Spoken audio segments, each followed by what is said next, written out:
apologies to everybody who's here. My video won't seem to come on, so you won't have a face to my name, but thank you all very much for joining us this evening. I hope you're all doing okay and you've coped okay in the heat after the last couple of days. So I just wanted to introduce us very briefly to you. So I'm Gemma. I'm the manager of the payment plan team within Lloyd Whyte, and I'm going to be doing the webinar with my colleague Simon, who some of you may have met before. He's our account executive within the payment plan team as well, so deals with a lot of our relationship management. So first of all, I just wanted to go through a quick agenda of what we're going to go through today.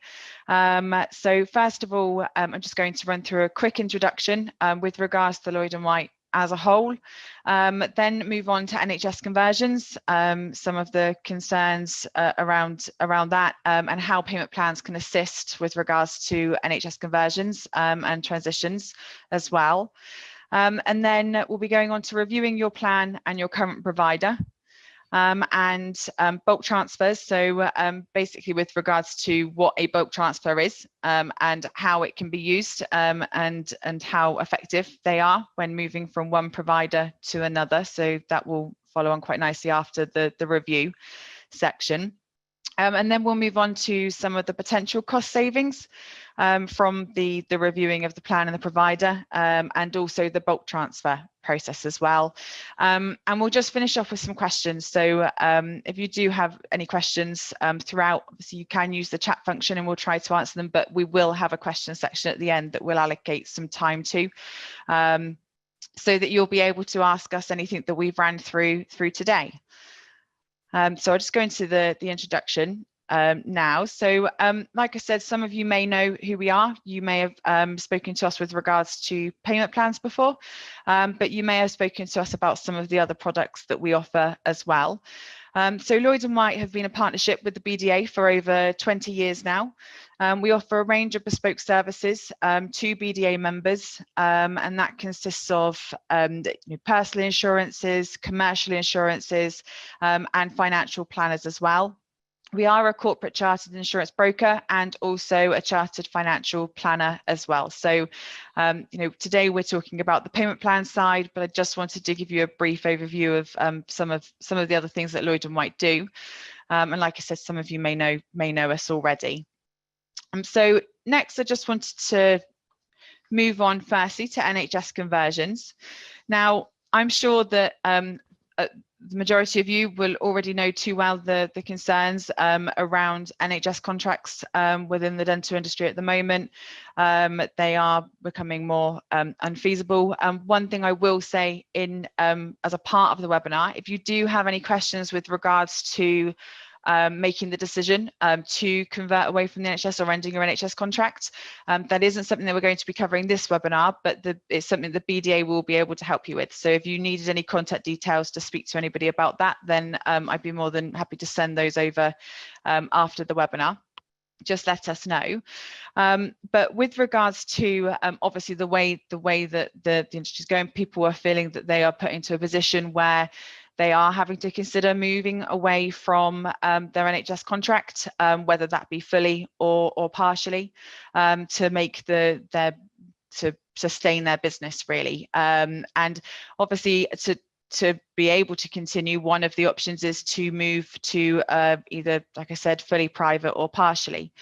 But that obviously comes with its concerns as well, particularly the transition, and especially if the practice is 100% NHS.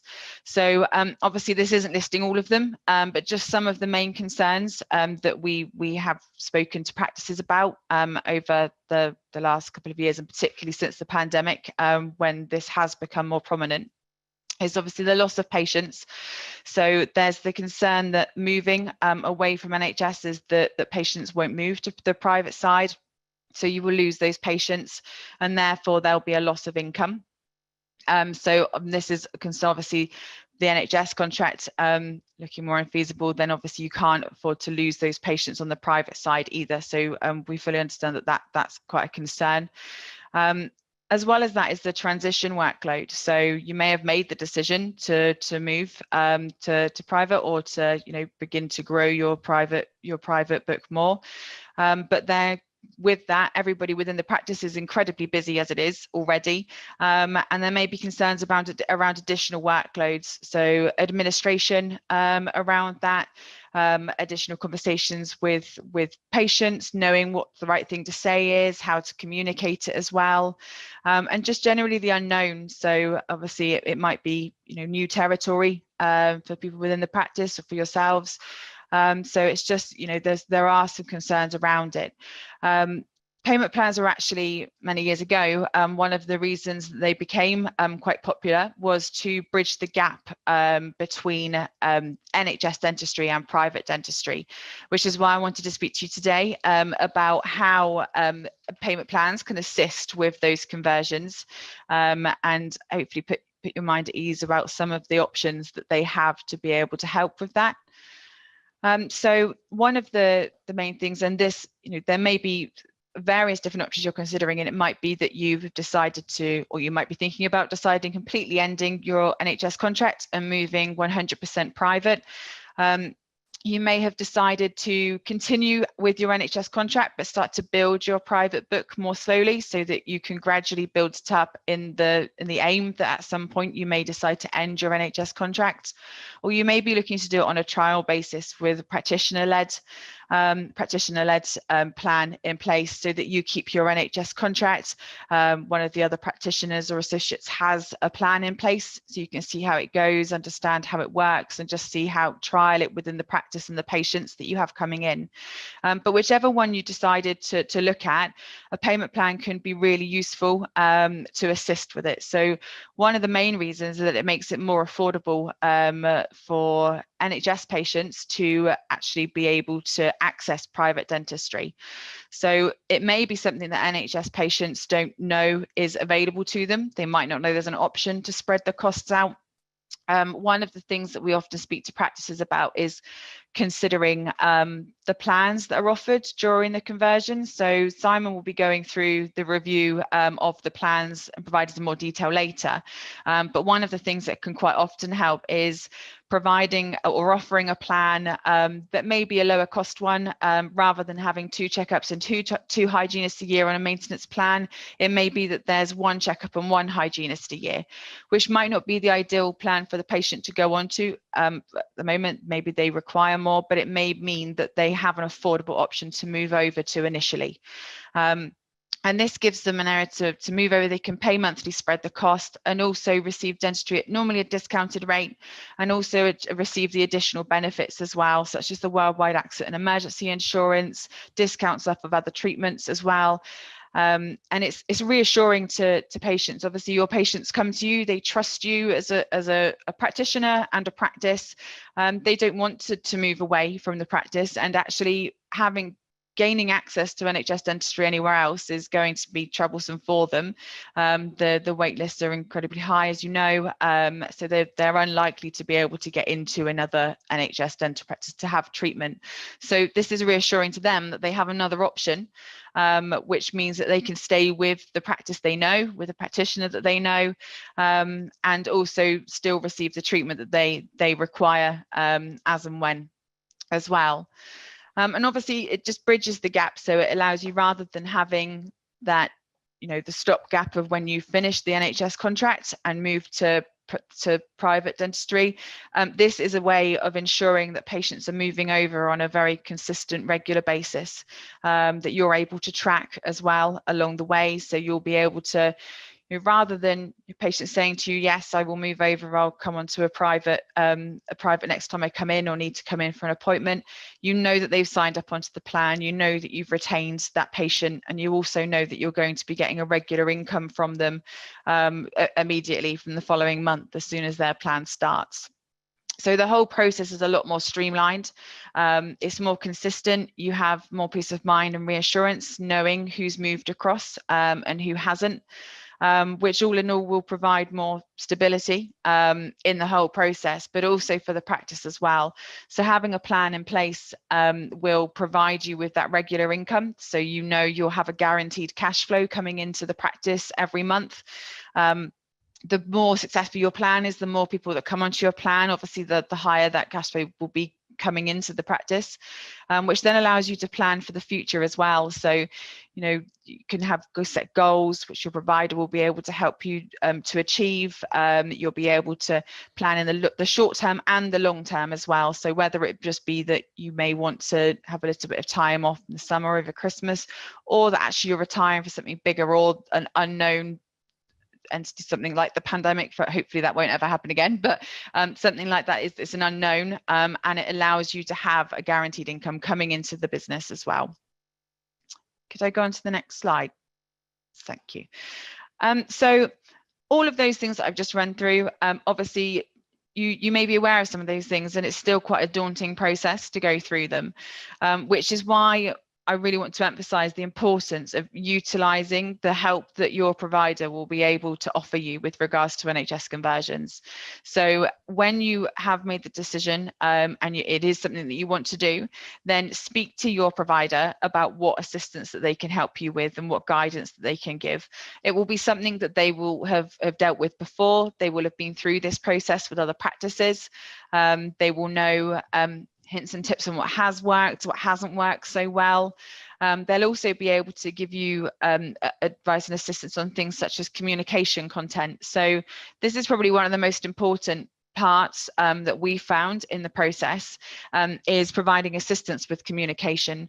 So we always say that it's really important to keep it clear, concise, and to the point, while still remaining empathetic, and keeping it in line and tailored to your patients who you know best. Sometimes if a letter is too wordy or it has too much information around it, the main message within that communication is missed. And there's lots of other forms of communication as well, that you can put out, social media, on your website, within the practice, and that comes in line with the literature. And these are all things that your provider should be able to help you with. So not only should they be able to help you with some of the design around those and some of the wording for it, but also advice around what would work and helping you put that together, and tailor it to you as a practice and to your patients, really, so that there's a really positive message given out. And I think that's really important, is that when speaking to your patients with regards to this, it's about putting a positive message around the conversion and around the move to private dentistry, so that they feel that it's a really beneficial move for them as well. So these are things that your provider will be able to help you with. They'll be able to provide training as well. So you may already, if you have a plan in place already, say for example you had part NHS, you were mixed part NHS, part private, they may know how to process the plan. But actually this may entail different types of conversations, and you want to be able to bring it into conversation in different ways and different messaging, and different processing. So it's worth speaking to your provider about maybe getting some training for everyone within the practice, really, about the conversations that can be had with patients with regards to this, how to put their mind at rest, and hopefully that will give some peace of mind to the people that you have within the practice as well, because they may be concerned about having to speak about it or passing that message across. So it will help them feel more confident in the way that they are talking to patients with regards to it as well. So yeah, really utilize their previous experience, really utilize any assistance that they can provide with the literature as well, and the transitions, and that goes on to the reporting as well. So when you are going through a conversion, one of the things you want to know on a regular basis is where you are with that conversion, how many people you've had sign up to the plan, how many people you're still waiting for, and the reporting is something that your provider will be able to give to you and on a regular basis and keep you informed so that you're fully in the loop of the conversion that's going on. And that's really important as well, because it may be that it's a process that needs to be reviewed and monitored regularly. So after the initial communication, there may need to be some more communication just to re-emphasize what's going to be happening and how patients can move across to an affordable payment plan. And that's another thing that my colleague Simon will go into a bit more as well, is with regards to the reporting and how you can keep on top of that management of it as well, and as your plan as a whole. But I'm just going to move over to my colleague Simon now, and he's going to go into some details with regards to review of your provider and also the plan that you have in place. So I'll pass over to you, Simon. Thanks, Gemma. Good evening, everyone. So as Gemma's just been going into a bit more detail about NHS conversions, I'm going to move on to bulk transfers in a minute as well for those of you that already have plans in place.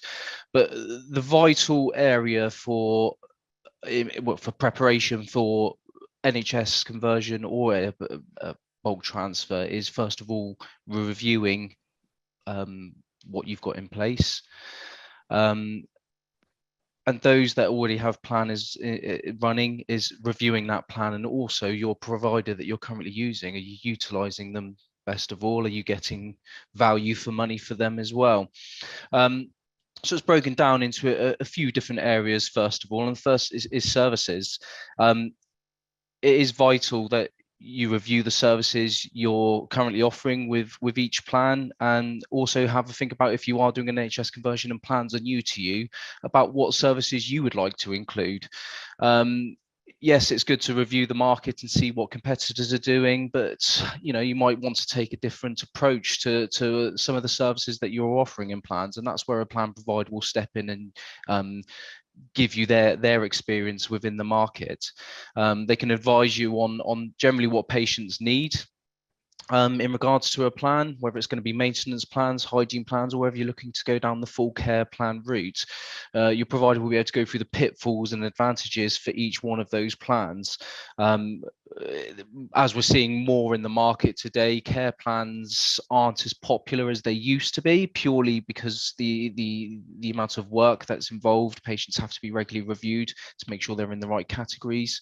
So maintenance plans, I think, are starting to become a lot more popular option for practices, and also patients as well, because it rewards patients if they are regularly being seen and getting checked and having their hygiene appointments. Then the potential need for treatment is significantly less. So going hand in hand with that is their monthly payment. It would be less than what it is on a care plan.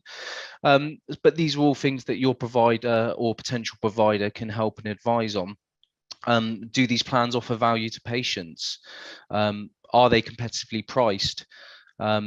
Speak to your team and even your patients, whether it's NHS patients or whether it's patients that are already on a plan that you've got running. Get some feedback from them.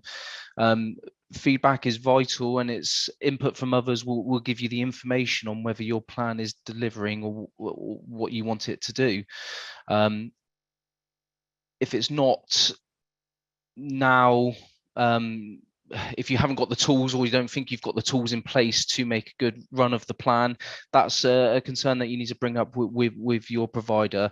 A lot of the providers offer the full services now that starts to launch of the plan to regularly the day-to-day running of the plan. They have the full support in place for you, and can help manage, run, and support your plan from day one. So it's key to speak to your existing provider, or if it's a brand new plan and you're looking at NHS conversions, to speak to the provider and find out exactly what assistance they offer. Because different providers in the market, although generally the overall concept of the plan and the support that's on offer is the same, there are different aspects or additional aspects that some providers offer that others don't. So it's key, if you are looking at doing an NHS conversion and plans are going to be brand new to you, is don't just talk to the first provider. I bet my experience, I always say to potential clients that I'm speaking to is speak to several. Not one provider is the best for everyone, so you can find the best provider that works best with your practice ethos and how you want to run things moving forward. Okay.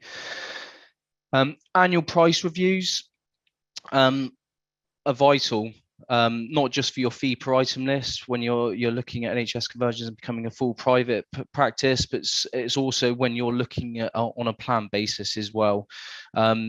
Alongside reviewing the services on offer and making sure there is value for your patients, it is just as important to regularly review what you charge on these plans to make sure they are priced correctly and profitable for you, especially given the current climate.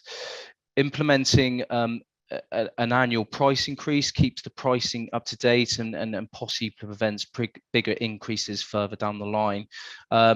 We had one practice a few years ago that hadn't reviewed their pricing for several years. So when we finally got round to getting that implemented with them, the increase was massive and a difficult conversation to justify to patients about the increase. So regular review of your prices will prevent this and any hard conversations that you can have. As you can imagine, this year, from our experience, has been the busiest year ever on a plan for price reviews that we've ever seen. A good provider will be able to offer guidance with review of the pricing and also assist with the implementation of a price increase from start to finish.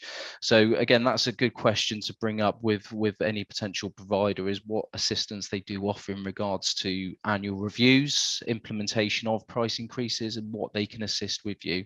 Like I say, most providers will help do that, but a lot of providers will draft these letters for you or these communications and obviously give that back to you. So there's minimal work that you would have to do on your side.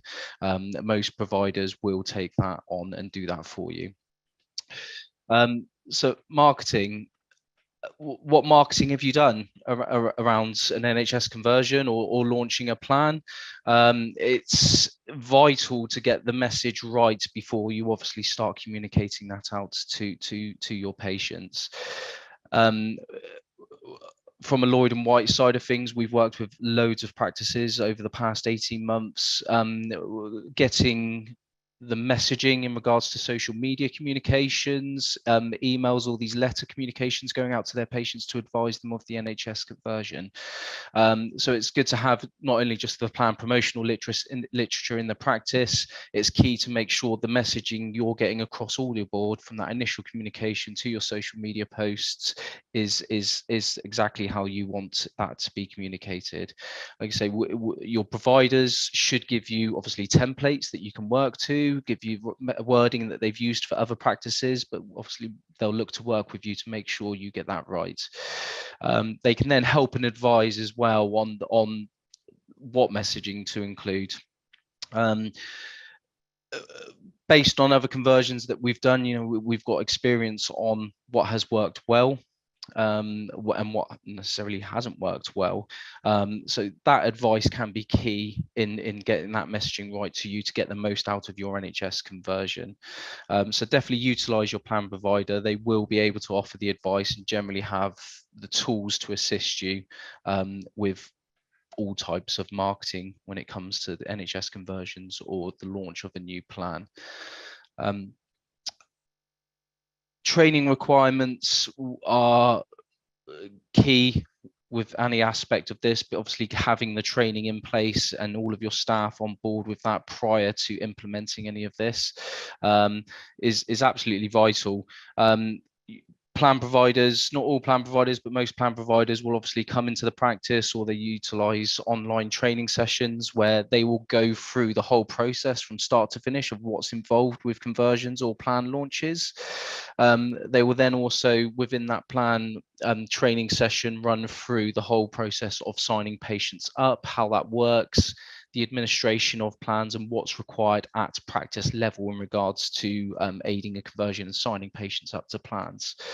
A key element of that training session as well will be in the communication to the patients at practice level. So when the patients are in practice, how can they get the benefits of moving over to become a private patient or moving over to become a plan patient within everyday conversation.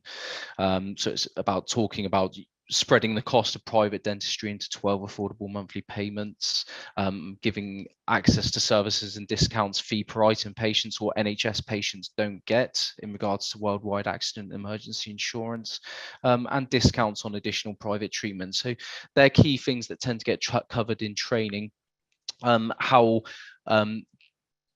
the benefits of being a plan patient can be communicated in the right way without becoming too pushy to the patient, but it's making it obvious that they would benefit from being on the plan rather than a fee per item patient.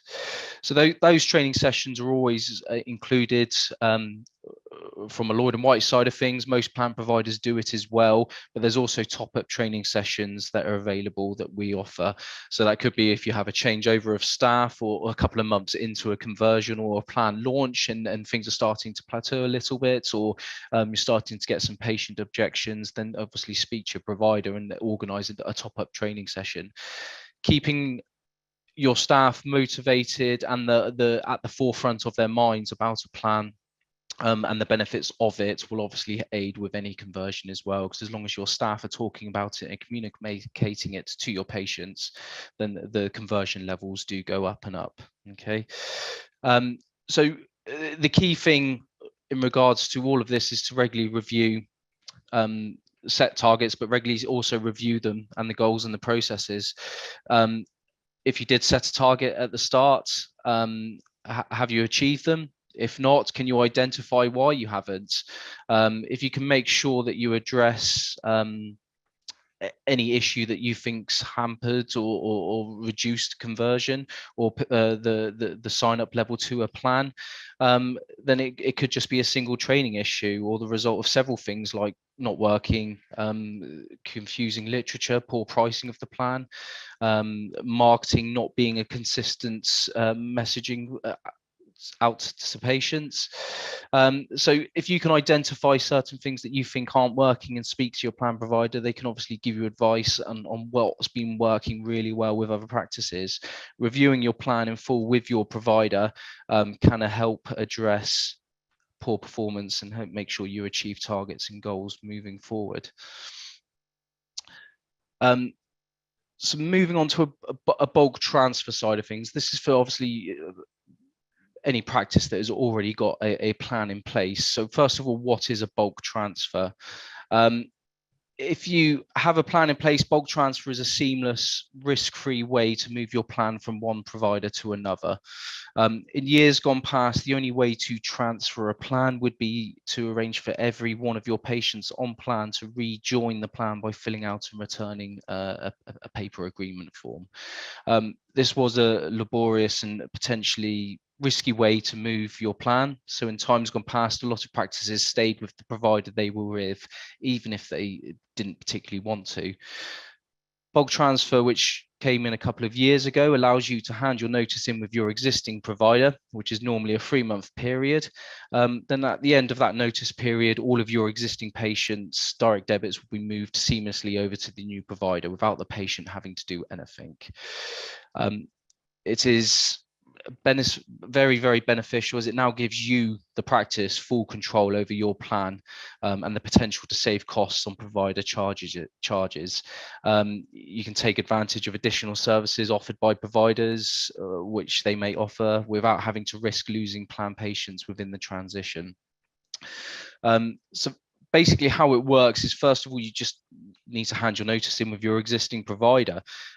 Your new provider will work with you prior to this to get the patient communication ready, and they will also provide you with a letter of notice that you would give to your existing provider.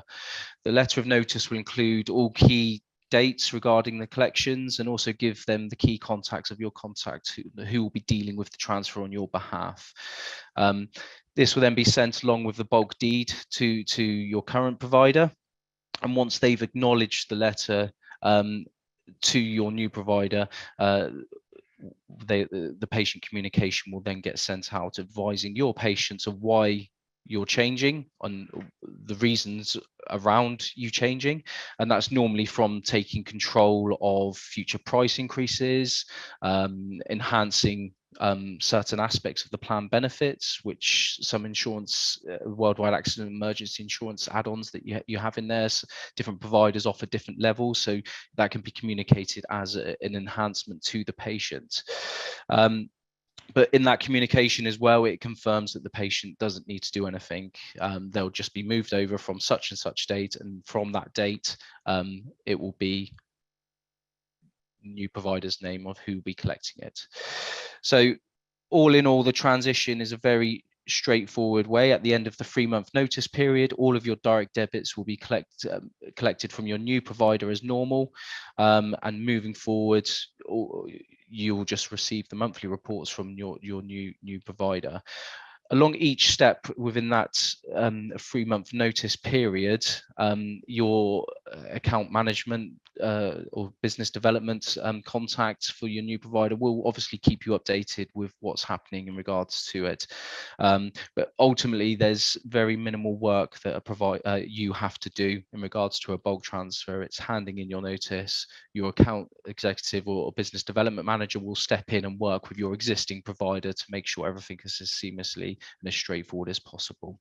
Okay, bulk transfer is a very straightforward, no hassle and risk-free way to make savings on existing plan provider administration charges. And what I'm just going to move on to the next slide to show you some real examples of savings some practices have made by switching.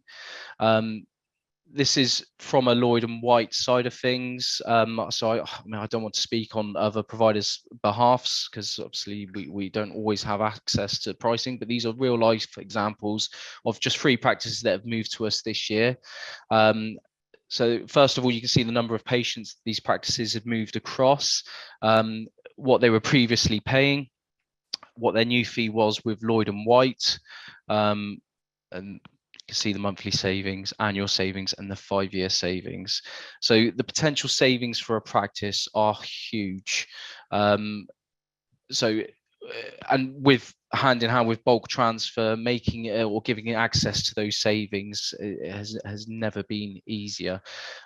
So I applaud anyone who already has a plan in place just to make sure they review your plan. You might be happy with your current provider, which a cost saving aspect might not even come into it. But as the current climate that we're in, where everyone is getting pushed on the financial side, business costs are going through the roof as well. If there's a potential to save money further down the line on a plan by moving your plan provider who's offering exactly the same services, then surely that should be something that could potentially be explored.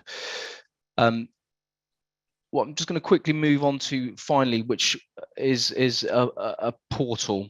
It's an in-practice portal, and many providers do offer these portals. And one thing I will say about portals is whichever provider you go to is how beneficial a plan portal can be for you in regards to managing an NHS conversion, but also managing bulk transfers or a plan on a day-to-day basis.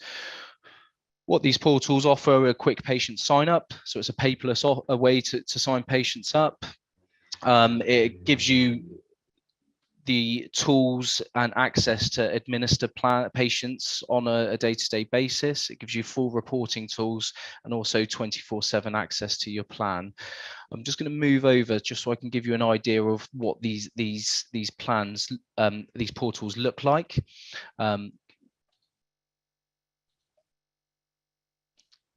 Okay, it should be a web page. This is an example of Lloyd and Whyte's portal. This is just a demo one, but it's as simple as a web-based portal, so it's accessible from any tablet or computer within the practice.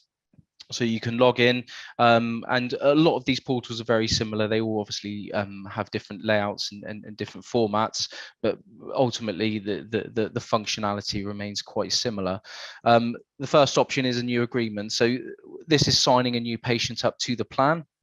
Like I say, this is a full live system, so it's just a matter of filling out the patient's name, address, contact information. select the dentist they're under the care of, which plan they would be joining. Then you enter their account details. And the benefit of adding a patient via a portal in regard to when you're comparing to a paper form is a lot of these portals will run modulus checks in the background as well. Okay, so as you type in the patient's account details, it will run a check and tell you if the direct debit information that the patient has given you is correct, and you're able to collect a direct debit from there. You can then select get the patient to read the direct debit guarantee, read the terms and conditions in regards to the plan, and then you can process the application straight away. This portal is like I say, as it's a web-based, you can open it up on a tablet and you can hand the tablet to the patient and they can fill out their own details. You can verbally take the information from a patient over the phone, or if they have filled out a paper form in practice, one of your team members in the practice can then key it straight onto the portal, so you don't have to post or scan and email the form across to your provider. And the benefit of processing it straight away, as soon as you've processed the patient and they're live on the system, they're live on plan, so you can go straight in then and view patients that are on your plan. The client screen on our page will list every single patient you have on plan, but it also then gives you the ability to view that patient, all of their contact information, and it will then give you the administrative tools at the bottom as well. So whereas all providers have help desks where you can obviously call through or email through any administrative changes or any admin queries you've got, these portals are becoming more and more popular than ever before, because it's basically empowering you at practice level to view your plan patients 24/7. If a patient does come in and they've seen the dentist and the dentist advised them that they need to be moved to a different plan, you can log straight into the portal and move them over straight away without any delay. You can view all direct debit histories as well, and you can cancel patients as well. So what it does is aid the support your plan providers can give you at help desk level. We've got a lot of practices that like to use both. If they're really busy and they haven't got time to make any changes, they can ring through to a help desk and get it done that way. Or if we've got a lot of practices now that do pretty much all of their administration themselves from the portal. The final aspect of plan portals is obviously where you can review your monthly reports from. So you can go down, as it's a secure website, instead of having your reports emailed across to you, where potentially they could go astray or be accessed by some people. What you can do, what we do at a Lloyd Whyte side, is we just only ever upload your reports to your secure portal. So you'll receive a communication to say your reports is ready to be reviewed. You can then log in to your secure portal and download which one you want to review. You also have additional report functionality as well. So a date specific report, for example. So if you want to see how your plan has grown throughout, say, the first quarter of the year, or if you need to get the plan financials for the tax period, you can then obviously put in the specific dates that you want the plan financials for. Then you can download the report. So it instantly is giving you the tools and the functionality to get any information in regards to the plan financials that you may need. Okay, so that's a quick look at our portal. But like I say, every provider these days, or not every provider, majority of providers do offer a portal in some format. Some do offer different functionalities, so some might not have the ability to view patients and make administrative changes, but that's a conversation that you can have with any potential provider that you're talking to. So that's everything that myself and Gemma wanted to run through. We wanted to get through in about 40 minutes. We're just running just a bit under that, just so we can leave time for some questions if anyone does have any. So please feel free to ask away, or if there's any questions that you want to type into chat, then please do so now. Simon, are you able to turn our cameras on from you? I think it has to be the host that puts them on. Bear with me. Got mine. Hi there.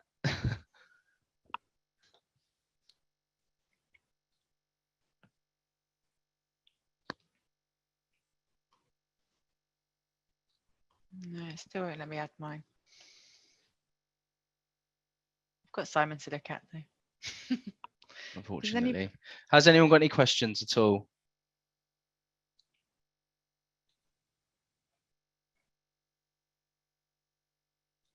No. If anybody does have any questions after this, or they think of anything afterwards, then do feel free to contact either Simon or myself, and we'd be happy to run through a separate session if you wanted something more individual, or you wanted some specific information regarding your practice. Then do let us know, because we'd be more than happy. Just had one come through, Gem. It's thank you, Zoe. It's, can this be used for orthodontic payments? From, I obviously can't speak for other providers, but from a Lloyd and Whyte side of things, yes.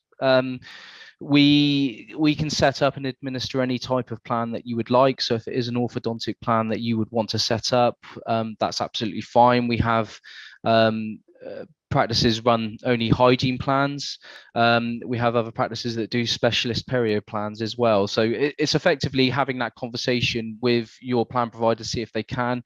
From a point of view, for me, it would be you'd sit down with me, advise on the services you'd want to include in the plans. Then obviously you'd give me your fee prices, and I could work out where I think the price for that plan should sit. So yes, we can. I think the reason you don't see too many orthodontic ones is because a lot of the patients that come across are on referral, so they're only there for a short period of time. But as Simon said, there's no reason why we couldn't do that. Yeah, the only difference is obviously with the orthodontic ones, that if there is a set period of time where they potentially could be at your practice, then we just need to make sure certain services or amount of services aren't released all together at once, and they are staggered. So obviously payments are, some of it's prepaid before the patient has any treatment. They're obviously covering it. And there's wording that we put in the contract, without going into too much detail now, to protect you as a practice as well. Okay.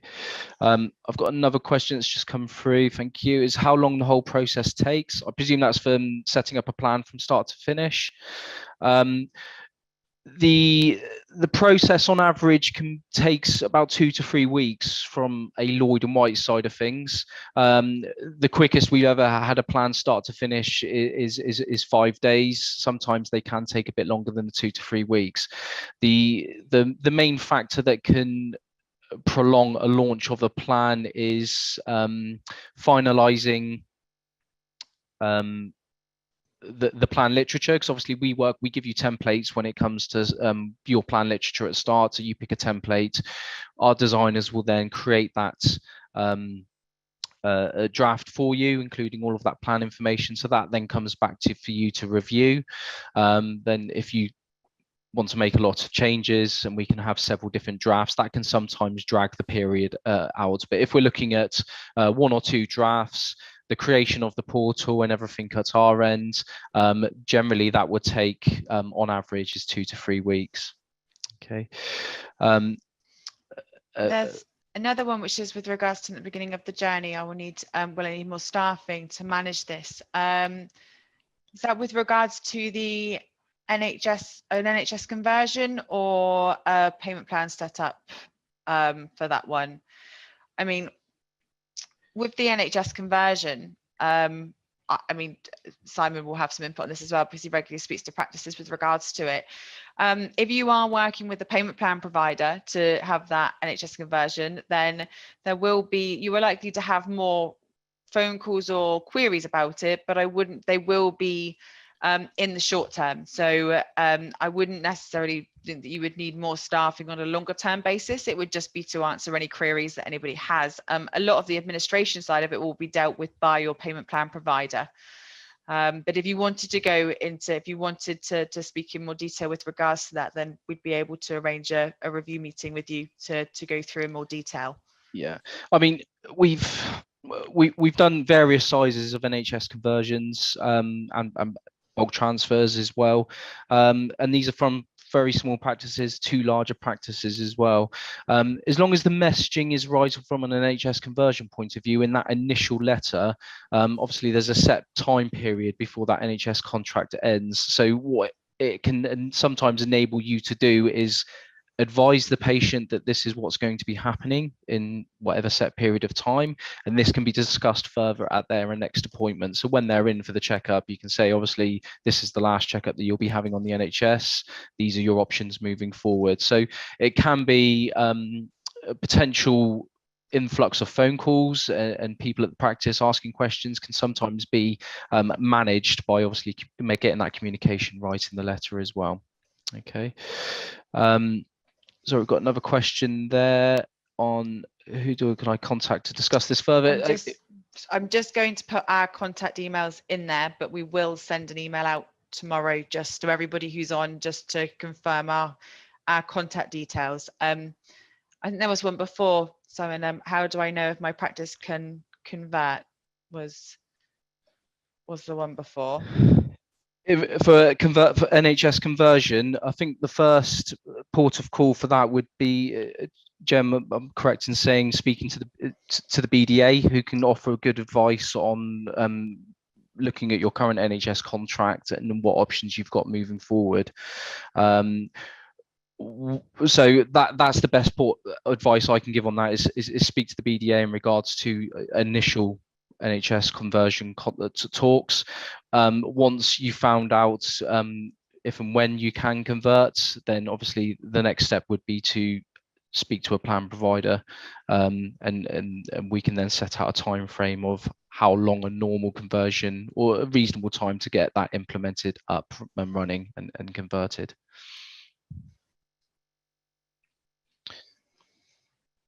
We got any more? Not at the moment. If anybody has, as I said earlier, any questions, we will arrange for an email. We've got everybody's email address from this evening anyway. So what we'll do is we'll just send a follow-up email tomorrow, and that will give you both of our contact details. So if you have any other questions, or you wanted to speak or arrange a review call, then do just contact one of us and we'll be able to book that in with you. But thank you ever so much for all of your time this evening. And I hope you enjoyed the rest of your evening and week. Thank you very much.